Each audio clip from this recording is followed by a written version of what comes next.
Good morning मित्रांनो. तर आज एका विशिष्ट टॉपिकवर आपल्याला बोलायचंय, तो म्हणजे फेक एक्सपिरियन्स. आता फेक एक्सपिरियन्स लावणं टोटली चुकीचं आहे.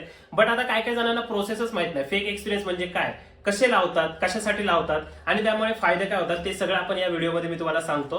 बट जास्त डोक्यात घेऊ नका. फेक एक्सपिरियन्स आपल्याला लावायचा नाही अजिबात. कधीच कुठल्या कंपनीमध्ये जाताना फेक एक्सपिरियन्स ज्यावेळेस तुम्ही लावता त्यावेळेस बॅक एंड व्हेरिफिकेशन मध्ये तुमचं काम 25 होऊ शकतं. त्यामुळे अजिबात फेक एक्सपिरियन्स लावायचा नाही. बट हे वर्क कसं करतं मी तुम्हाला ते सांगतो. ठीक आहे. तर सगळ्यात पहिल्यांदा आता व्हिडिओला डायरेक्टली मी सुरुवात करतो. तर फेक एक्सपिरियन्स म्हणजे काय.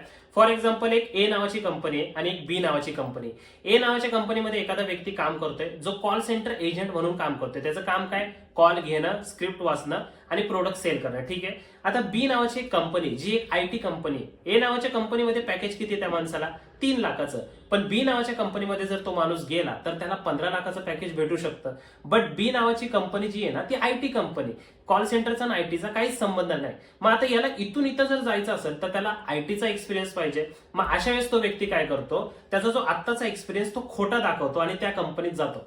खोटा दाखवतो. मग तो कसा दाखवत असेल खोटा, तर तो काय करतो, सगळे जे सर्टिफिकेट, सॅलरी स्लिप सगळे थर्ड पार्टी कंपनीकडून विकत घेतो. ही जी थर्ड पार्टी टोळी असते ती स्पेशली त्यासाठीच बनलेली असते. म्हणजे हे लोक काय करतात, लोकांना fake experience, fake certificate, fake relieving letter, fake salary slip, fake offer letter हे सगळं प्रोव्हाइड करतात, जेणेकरून तो व्यक्ती ते घेतो, पुढच्या कंपनीला देतो, पुढच्या कंपनीत शिफ्ट होतो. बट नंतरचे प्रॉब्लेम मी तुम्हाला सांगतो. आता यासाठी ही जी टोळी असते जी अशी फेक लेटर वगैरे प्रोव्हाइड करते, हे 20-30-40 हजार रुपये घेत असतील. बट ते एकदा प्रोव्हाइड केले की मग ते तुम्हाला पूर्ण म्हणजे फेक सर्टिफिकेट प्रोव्हाइड करतात, जे तुम्ही पुढच्या कंपनीत दाखवू शकता.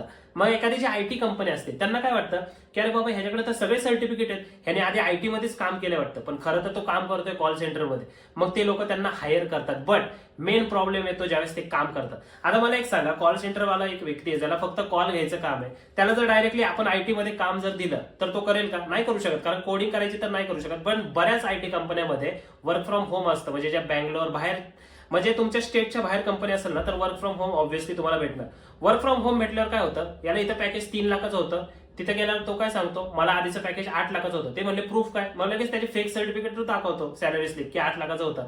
मग त्या बेसिसवर त्याला जर तिथं 10 लाखाचं पॅकेज जर भेटलं तर तो काय करतो, त्या 10 लाखातले 2 लाख बाजूला काढतो, एक 10,000 पगारवरती एक दुसरा व्यक्ती कामावर ठेवतो आणि त्याच्याकडून ते काम करून घेऊन तो शिकतो. म्हणजे फॉर एक्झाम्पल आता मी आयटी कंपनी डायरेक्टली गेलो. फॉर एक्झाम्पल जर समजा मला काहीच माहित नाही, मी आयटी कंपनीत गेलो, तर सुरुवातीला मला जर 10 लाख पॅकेज असेल, म्हणजे माझा पगार आधी 10,000 असेल, आता डायरेक्ट 1 लाख झाला, तर मी काय करू शकतो, त्या पगारातले 20,000 एखाद्याला देऊ शकतो आणि त्याच्याकडून माझं आयटीचं काम करून घेऊ शकतो. कारण त्यांना काय कळणार नाही, कारण मी वर्क फ्रॉम होम आहे. ठीक आहे. तर असे बरेच लोक करतात. तर यासाठी फेक एक्सपिरियन्स लावतात. आणि फेक एक्सपिरियन्स अजून एका गोष्टीसाठी लावतात, जर तुमचा करिअरमध्ये गॅप असेल, म्हणजे तुम्ही 2022 ला ग्रॅज्युएशन पूर्ण केलंय, त्यानंतर तुम्ही 23, 24, 25 जॉब केलाय, त्यानंतर 26, 27, 28 पर्यंत जॉब नाही केला, डायरेक्ट 2029 ला गेला जॉब शोधायला, तर 3 वर्ष मधले काय केले, टाइमपास केला, कुठे गेले, तर यासाठी प्रश्न विचारू शकतात लोक.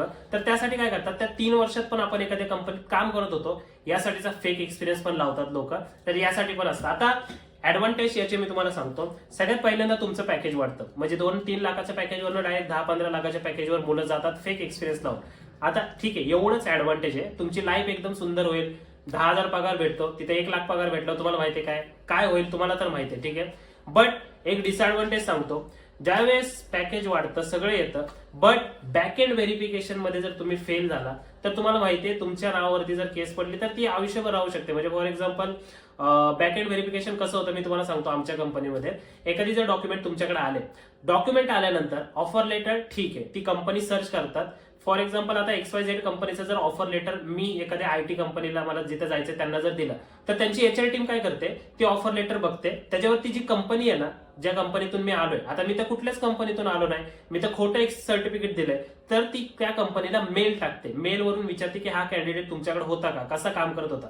मेलवरून रिवर्ट आला तर ओके, ठीक आहे. यानंतर जे तुमची सॅलरी स्लिप असते त्यावरती क्रॉस चेकिंग होतं. त्यानंतर मेन जे चेकिंग होतं ना ते तुमचं बँक स्टेटमेंटवरती होतं. म्हणजे जर समजा आता मी कॉल सेंटर कंपनीत काम करत असेल, जिथे मी त्यांना तर सांगितलं मला 8 लाख पॅकेज आहे, पण खरं तर मला 3 लाख होतं, तर आता ते काय करतात, तुमचे त्या 2022 चे म्हणजे ज्यावेळेस तुम्ही त्या कॉल सेंटर कंपनीत म्हणजे मागच्या कंपनीचे डॉक्युमेंट ज्यावेळेस देता, बँक स्टेटमेंट देताना त्यावेळेस ते बघतात की बँक स्टेटमेंटमध्ये सॅलरी क्रेडिट किती होते, 20,000 का 1 लाख.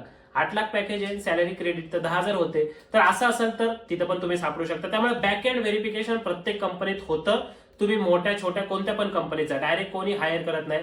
त्यामुळे कृपया हा डिसएडव्हान्टेज मी तुम्हाला एक मेन सांगतो की जर अशा गोष्टी जर तुम्ही सापडला बॅक एंड व्हेरिफिकेशन मध्ये तर तुमच्यावर मोठी केस जर पडली तर तुम्हाला परत काम पण करता येणार नाही. त्यामुळे फेक एक्सपिरियन्स अजिबात लावू नका.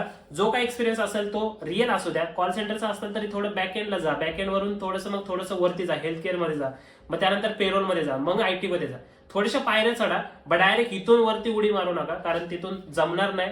आणि जर बॅक एंड व्हेरिफिकेशन मध्ये जर काय आलं तर तुम्हाला फक्त ऍडजस्ट करावं लागतं, खूप गोष्टी ऍडजस्ट कराव्या लागतील. सो फेक एक्सपिरियन्स लावणं हे टोटली चुकीचं आहे. आणि जरी कोणी तुमच्यापैकी विचार करत असेल तर अजिबात करू नका. आणि जर तुमचा गॅप असेल तर मी तुम्हाला मागच्या व्हिडिओत सांगितलं की गॅप असेल तर काय करायचं. बट फेक एक्सपिरियन्स बद्दल तर मला जेवढं माहिती होतं मी तुम्हाला तेवढं सांगितलं. बॅक एंड व्हेरिफिकेशन काय ऍडव्हान्टेज त्याचे आहेत, पॅकेज वगैरे वाढणं, बट डिसएडव्हान्टेज पण मी तुम्हाला सांगितलं. आणि ते का करतात लोक हे पण मी तुम्हाला मेन सांगितलं. ठीक आहे, त्यामुळे तुमची जर फील्ड चेंज करत असाल, एखादा कॉल सेंटरचा माणूस आयटी मध्ये गेला तर त्याला काहीच येणार नाही तिथलं, थोडे त्याला 1-2 वर्ष तर पाहिजे. ठीक आहे, आजकाल तुम्ही बघत असाल मेकॅनिकल इंजिनिअरिंग वाले पोरं आयटी मध्ये काम करतात, त्यानंतर बरेच म्हणजे ईएनटीसी वाले पण आयटी मध्ये काम करतात. तर अशा बऱ्याच गोष्टी चालू आहेत. त्यामुळे माझं एकच म्हणणं आहे, थोडंफार एक्सपिरियन्स घ्या, इंटर्नशिप करा, बट प्रॉपर वेनी जा, या चुकीच्या वेपेक्षा. ठीक आहे, भेटूया आपण उद्याच्या व्हिडिओमध्ये. तोपर्यंत धन्यवाद.